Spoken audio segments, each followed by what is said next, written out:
We all know that crypto is the future of finance. It's the future. It's the future.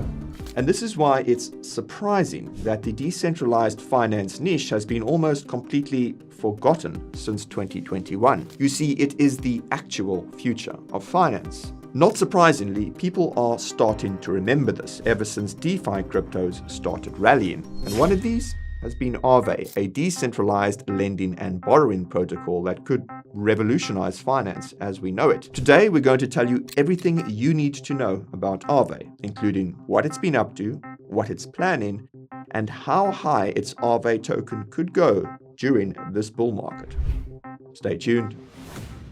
First things first. Nothing in this video is financial advice. It's purely educational content intended to inform you about Aave. And I'll also note that at the time of shooting this video, nobody on Team Coin Bureau holds Aave in their crypto portfolios, nor is this video sponsored in any way, but that should go without saying.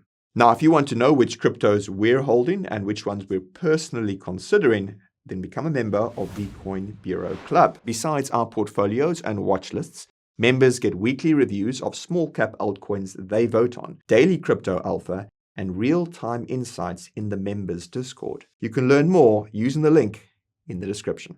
Now, the last time we covered Aave was over 2 years ago, specifically in July 2022. So it goes without saying that a lot has happened since then, and we won't possibly be able to cover it all in this video. We also won't be going into the history of Aave or exactly how its protocol works, as that was covered in that video. So we highly encourage you to watch it. The link will be down below. Anywho, shortly after our last Aave update, the Aave DAO approved a proposal to launch Go, a decentralized stablecoin minted using collateral deposited into Aave. For context, Terra's UST collapsed in May 2022. And given that UST was also a decentralized stablecoin, not everyone was so excited about Go. This is probably why Go didn't launch until July 2023, when crypto market conditions were starting to improve and most of the skeletons had been shaken out of the closet, so to speak. Unfortunately, Go had a rough start when it launched. Not much was minted, and it struggled to maintain that dollar peg. Fortunately, though, Go's circulating supply has doubled in recent months, and it finally seems to be holding that peg. In fact, it's been trading above its peg, which suggests that there's lots of demand for Go coming from somewhere. After poking around the Aave protocol, we found the reason why. You see, at the time of shooting, you can earn an interest rate of around 15% for staking Go on Aave. On the flip side, the interest rate for borrowing Go is currently around 5% for regular borrowers and less than 4% for those staking Aave. This means that you can earn 10% for borrowing and staking Go. Now, we're not sure how sustainable this is, but it seems another demand driver for Go is coming. Again, more on that later. Before that, back to the summer of 2022. Now, in addition to approving the Go stablecoin, the Aave DAO approved a proposal to temporarily pause lending and borrowing activities ahead of the merge. For reference, the merge was when Ethereum transitioned from a proof-of-work consensus mechanism to a proof-of-stake consensus mechanism, and it happened in September 2022. 2 months later, the Aave DAO temporarily paused lending and borrowing again when Avraham Eisenberg, the infamous Mango Markets exploiter, also tried to exploit Aave. The fact that Aave survived this attack underscored its resilience, but it also highlighted how much the DAO can control the protocol. This was highlighted again in January 2023 when the Aave DAO purchased Eisenberg's remaining debts after his failed attack. But it seems this news was overshadowed by the launch of Aave v3 on Ethereum. To clarify, Aave v3 launched on EVM chains in March 2022, but it didn't launch on Ethereum until January 2023. The Aave DAO's interventions continued in February 2023 when they froze its BUSD markets. To be fair, this was because of the news that Paxos had been ordered by regulators to stop issuing the Binance-branded stablecoin. The Aave DAO also temporarily froze USDC markets on Avalanche after the depeg in March 2023. More about that in the description. Moving on.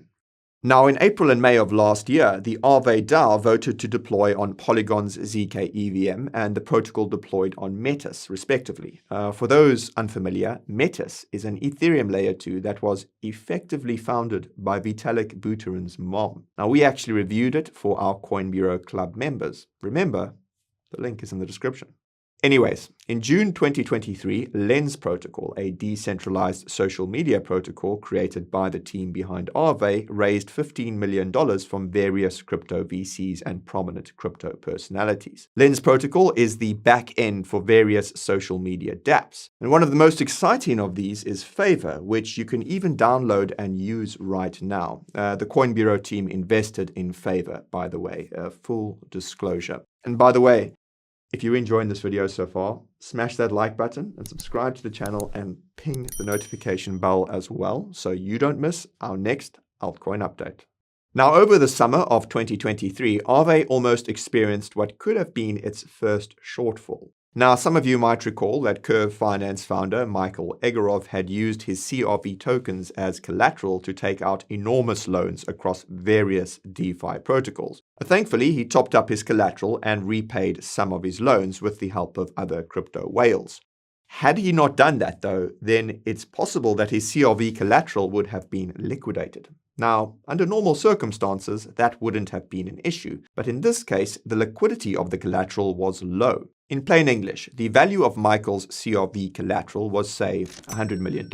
But if you tried to sell $100 million worth of CRV, you'd end up with, say, $60 million because of price loss from the actual selling itself. And this would have meant that Aave wouldn't have been able to sell Michael's CRV holdings to get enough to repay those lenders. The result could have been a collapse in the Aave token, as its purpose is partially to act as collateral for the entire protocol when there's a shortfall. To be clear, the only Aave at risk of being sold to cover a shortfall is staked Aave. The staking yield is compensation for the shortfall risk. It's a pretty cool feature when you think about it. Anyhow, in November last year, the UK company behind Aave rebranded to Avara and acquired a Californian software company called Los Feliz Engineering, which had been building a Phantom-esque Ethereum wallet called Family. FYI, Phantom is the top wallet on Solana, and it's known for its really slick UX. In theory, the announcement was supposed to be bullish. In practice, however, it didn't happen at the best time, since Aave had just discovered an unspecified vulnerability affecting its protocol on multiple chains. And the simultaneous rebranding gave the impression that Avara had been neglecting its flagship protocol. Case in point, Gauntlet, a crypto risk management firm, ended its 4-year relationship with Aave this February, and many have argued that this termination was part of Gauntlet's pivot to focusing on a competitor to Aave. But the Gauntlet team explained this was due to dysfunction in the Aave DAO. Specifically, Gauntlet, quote, found it difficult to navigate the inconsistent guidelines and unwritten objectives of Aave's largest stakeholders. Now, many have assumed that this is a reference to certain Aave whales. Consider, for example, that Chainalysis found that 90% of voting power in DAOs comes from just 1% of token holders. The tensions between Aave and its DeFi partners continued in April when the Aave DAO considered removing DAI as collateral from the protocol. To bring you up to speed, DAI is a decentralized stablecoin issued by another DeFi protocol called MakerDAO, which had added Ethena's EUSD as reserves for DAI. Now, EUSD is not a stablecoin per se, but a, quote, synthetic dollar and collateralized cash and carry trade. Now, if that sounds complicated, that's because it is, and it led to concerns in the Aave community that DAI could lose its peg if there was ever an issue with EUSD. And this is particularly because large amounts of DAI were being minted using EUSD as collateral, and obviously DAI could be used within the Aave protocol. In the end, it looks like the Aave DAO voted to make some adjustments to DAI's risk parameters. Aave and MakerDAO subsequently partnered to help bring TradFi to DeFi, seemingly marking the end of the feud. Do note, though, that MakerDAO recently rebranded to Sky, hence the title you see in the image in the video. Now, where were we? Yes, May.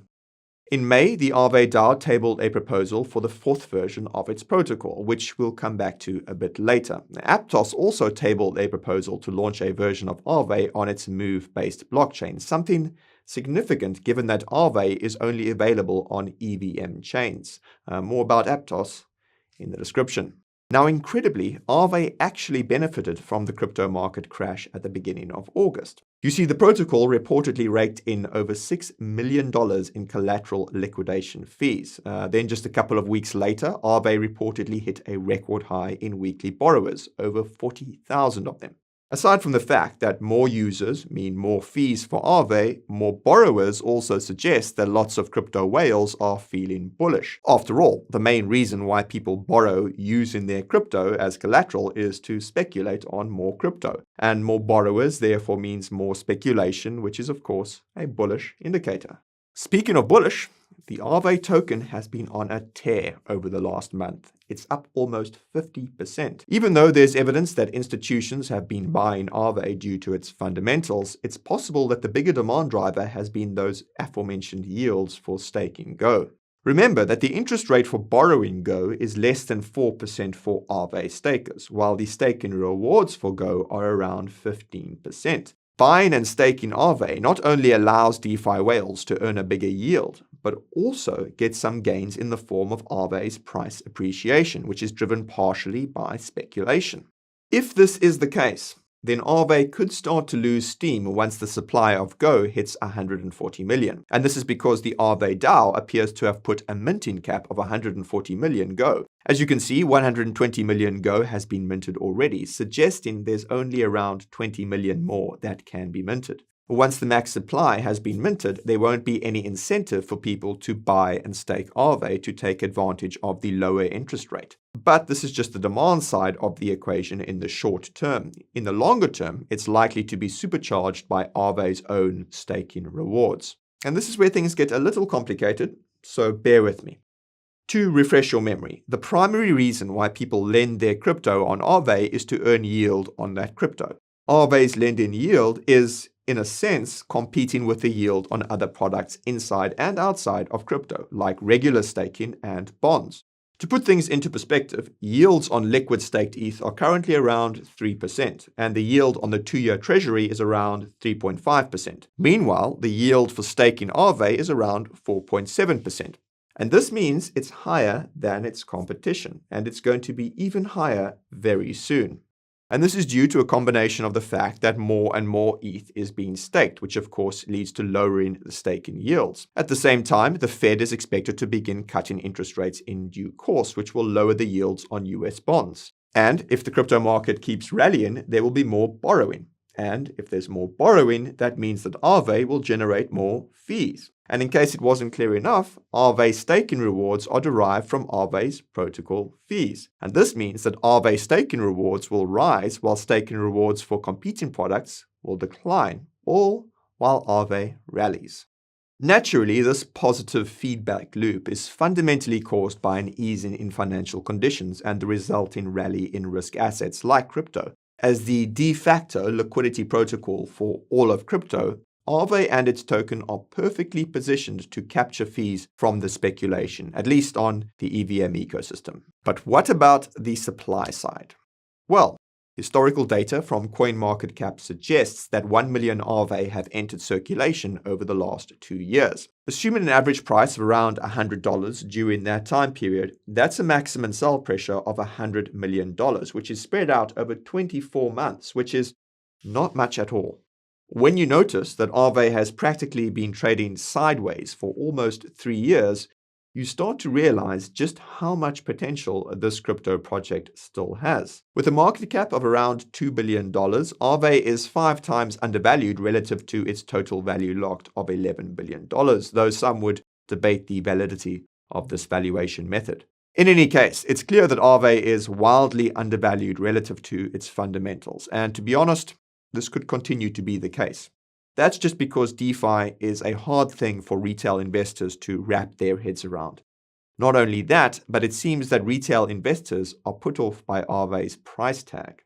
This is actually something we noticed in our previous Aave updates. We explained that Aave was undervalued, and the response in the comments section was that it wasn't because it already had a high price tag in the hundreds of dollars. And this is despite the fact that it's ultimately the market cap that determines potential. As all of you will hopefully know, the smaller the market cap, the more a crypto can pump or dump. And that's because the smaller the market cap, the less money it takes to push its price up or down in percentage terms.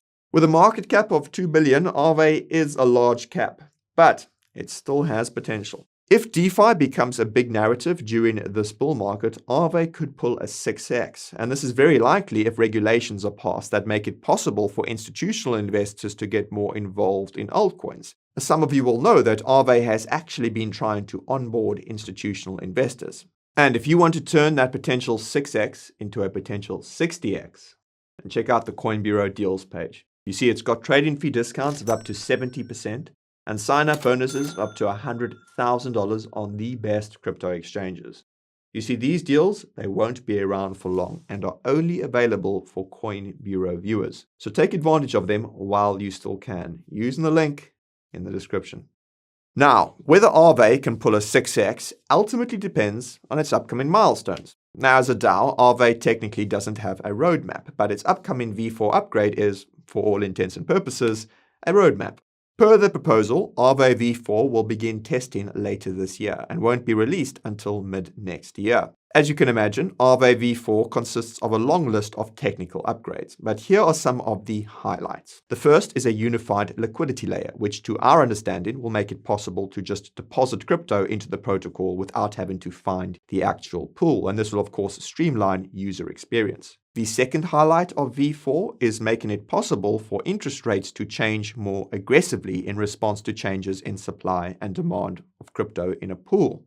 This is presumably to protect the protocol from shortfall events by discouraging borrowing and encouraging lending more intensely. The third highlight is the introduction of a liquidity premium. Now, as you might have guessed, this pertains to large loans made against illiquid cryptos. Liquidity premiums will make it easier to borrow against more liquid cryptos and more difficult to borrow against less liquid cryptos, so it's more protection for the protocol. Other highlights include the automatic offboarding of certain cryptos and automated treasury management. This is significant, as Stanny mentioned in an interview that V4's purpose is partially to bring Aave to a state where minimal governance is required, and this is why some have speculated that V4 will be Aave's final version. And that reminds me, Stanny also seemed to imply that Aave, or rather Avara, is planning to introduce the Go stablecoin to the Lens protocol and its front ends. Logically, this would create an organic source of demand for Go that's hopefully not reliant on crypto market conditions, which would ensure its peg stays put. And in case anyone is wondering, Stanny neither confirmed nor denied whether a token is coming for Lens protocol, but he seemed to suggest that this will be up to the DAO, which launched its governance last year. It's safe to assume that a token will be launched only once regulations become clearer in the US and elsewhere. Aave's biggest upcoming milestone, however, relates to its expansion to non-EVM chains. In a fireside chat with Aptos co-founder Mohammed Sheikh, Stanny revealed that Avara is extremely bullish on the Move programming language, and that he believes Move will be the future of crypto development. This is a bigger bombshell than you think. You see, the whole reason why Aave launched on Ethereum and why it's been focused on the EVM is because that's where all its users and capital were. From Stanny's perspective, this is starting to change, and he seems to believe that all the capital and users will move to Move-based blockchains like Aptos and Sui. There's just one problem though, and that's that Stanny admitted this means that Aave developers will have to code everything from scratch, which won't be easy. It doesn't help that Avara continues to be focused on Ethereum's ecosystem and that many of these Move-based blockchains already have decentralized lending and borrowing protocols that are likely to maintain their dominance even if Aave comes over. And this, of course, brings me to the challenges that we foresee for Aave. And the first is that aforementioned competition from other DeFi protocols. To be clear, Aave has been on the cutting edge of DeFi since its inception and continues to raise the bar for every DeFi protocol in crypto. Period. The problem, though, is that this has been the case when it comes to Ethereum's infrastructure. The fact of the matter is that the user experience on Ethereum pales in comparison to what can be found on next-generation cryptos like Solana and Near. And as we predicted, Ethereum has become Aave's Achilles heel. The good news is that Avara isn't giving up on Ethereum. On the contrary, it's looking to help build out the user-friendly infrastructure required for Ethereum and its protocols to compete. The bad news is that Stani can see that move-based blockchains are probably the future, and the more it spends time trying to improve the past, the further it will fall behind. This ties into Aave's second challenge, and that's development. You see, unlike most DeFi protocols, Aave is truly decentralized. I mean, even its front end is hosted on a decentralized protocol. The problem is that decentralization makes it very hard to adapt, as everything needs to pass through a DAO vote first. If we're honest with ourselves, the main reason why crypto projects try to be decentralized is so that they can evade regulatory scrutiny. So, what happens when regulations are no longer a threat? In that environment, the most centralized cryptos can get ahead because they can evolve faster.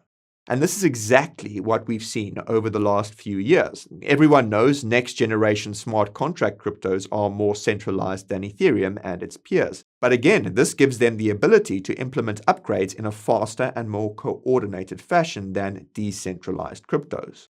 And this is why it's going to be very interesting to see how Avara handles expanding Aave to different blockchains. Depending on the circumstances, they could decide to launch a brand new lending and borrowing protocol that isn't dependent on the Aave DAO, so they can stay ahead of the competition. And this relates to Aave's third challenge, and that's regulation. Now, we couldn't help but notice, but some of the information we used in our previous Aave research had been scrubbed, such as the conversion of its previous Lend token into Aave that happened in 2020. Now, this could be coincidence, but we don't think it is. And that's because in May 2023, a crypto exchange called BAT delisted over a dozen crypto tokens, including Aave. At the time, there was widespread regulatory scrutiny from the SEC, and the scrutiny only seems to be increasing with DeFi. If you need evidence of this, look no further than the recent Wells notice that went to Uniswap. To be blunt, DeFi seems to be the target for regulators around the world. DeFi lending and borrowing protocols seem to be the biggest targets, as they allow the one thing that central banks and governments cannot afford: a free market around interest rates, the ability to borrow and lend without restrictions and oversight. It's possible that the limitations on Aave's governance in V4 are partially motivated by an attempt to evade whatever moves at regulatory capture could come. With a bit of luck, positive DeFi regulations will be passed in major jurisdictions, but that will probably supercharge the centralization competition I just talked about. Regardless, there's a reason why Aave is the second largest DeFi protocol. It is the undisputed blue chip of the niche, and its dominance is unlikely to be challenged for the foreseeable future. And this is mainly because of Ethereum, which will likewise continue to be the dominant ecosystem for the time being. It's easy to forget that every crypto project and protocol faces challenges of its own, even the biggest ones. And the fact that almost none of them held up as well as Aave during the bear market is proof of the fact that it's one of the best designed crypto projects ever made, and it continues to hold this title. But let's be real, if you're looking for a 10x or a 100x, you're probably going to find it somewhere else. And everything we've discussed today suggests looking at Aave's competitors on move-based blockchains. And if you don't know which ones these are or how to research them, then you already know where to go. And that's all for today's video. If you learned something new, then smash that like button to let us know. And if you want to keep learning about promising altcoins, then be sure to subscribe to the channel and ping that notification bell as well. And if you want to help others learn about Aave, well, then share this video with them. As always, thank you very much for watching, and I'll see you in the next one. This is Nick, signing off.